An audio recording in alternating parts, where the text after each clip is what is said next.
ఆంధ్రప్రదేశ్ రాజకీయాల్లో అధికార కూటమి మరియు ప్రతిపక్షాల మధ్య మాటల యుద్ధం మునుపెన్నడూ లేని విధంగా ముదురుతుంది. తాజాగా హోంమంత్రి వంగలపూడి అనిత మరియు న్యాయవాది జాడా శ్రవణ్ కుమార్ మధ్య చోటు చేసుకున్న పరిణామాలు రాష్ట్ర రాజకీయాల్లో సెన్సేషన్ సృష్టించాయి. గత కొన్ని రోజులుగా జాడా శ్రవణ్ కుమార్ ప్రభుత్వంపై, ముఖ్యంగా హోంమంత్రి పనితీరుపై తీవ్రస్థాయిలో విమర్శలు గుప్పిస్తున్నారు. ఈ క్రమంలో పొలిమేర దాటే వరకు తరిమి కొడతాం అనే తరహాలో సాగిన వ్యాఖ్యలు సోషల్ మీడియా వైరల్ కావడమే కాకుండా రాజకీయ వర్గాల్లో పెద్ద దుమారాన్ని రేపాయి. ఈ విమర్శలు పై హోంమంత్రి అనిత తనదైన శైలిలో ఘాటుగా స్పందించారు. ప్రజాస్వామ్యంలో విమర్శలు చేయడం ఎవరి హక్కైనా అది హద్దులు దాటకూడదని ఆమె స్పష్టం చేశారు. కేవలం రాజకీయ ఉనికి కోసం లేదా ఎవరినో ప్రసన్నం చేసుకోవడం కోసం వ్యక్తిగత దూషణలకు దిగితే సహించేది లేదని హెచ్చరించారు. రాష్ట్రంలో శాంతి భద్రతల పరిరక్షణ మాత్రం తమ బాధ్యత అని చెబుతూనే అసత్య ప్రచారాలు చేసే వారిపై చట్టపరమైన చర్యలు తప్పవని పరోక్షంగా హెచ్చరించారు. ముఖ్యంగా గత ప్రభుత్వ హయాంలో జరిగిన అరాచకాలను ప్రజలు గమనించే తమకు అధికారం ఇచ్చారని, చంద్రబాబు నాయుడు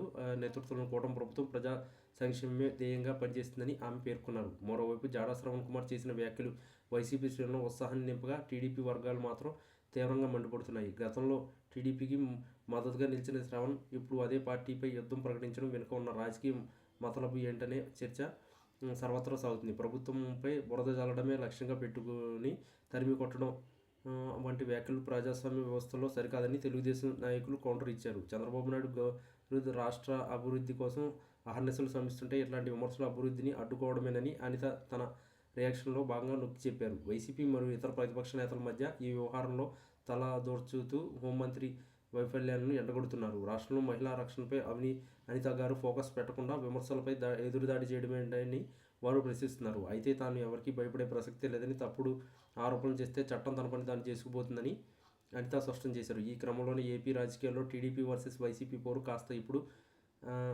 అనిత వర్సెస్ శ్రవణ్ కుమార్గా మారుతుందా అనే అనుమానాలు వ్యక్తమవుతున్నాయి. మొత్తానికి సరిహద్దులు దాటే వరకు తరిమి కొట్టడం అన్న శ్రవణ్ వ్యాఖ్యలకు హోంమంత్రి అనిత ఇచ్చిన కౌంటర్తో రాష్ట్ర రాజకీయాలు ఒక్కసారిగా వేడెక్కాయి. రాబోయే రోజుల్లో ఈ వివాదం ఇంకెన్ని మలుపులు తీరుతుందో వేచి చూడాలి.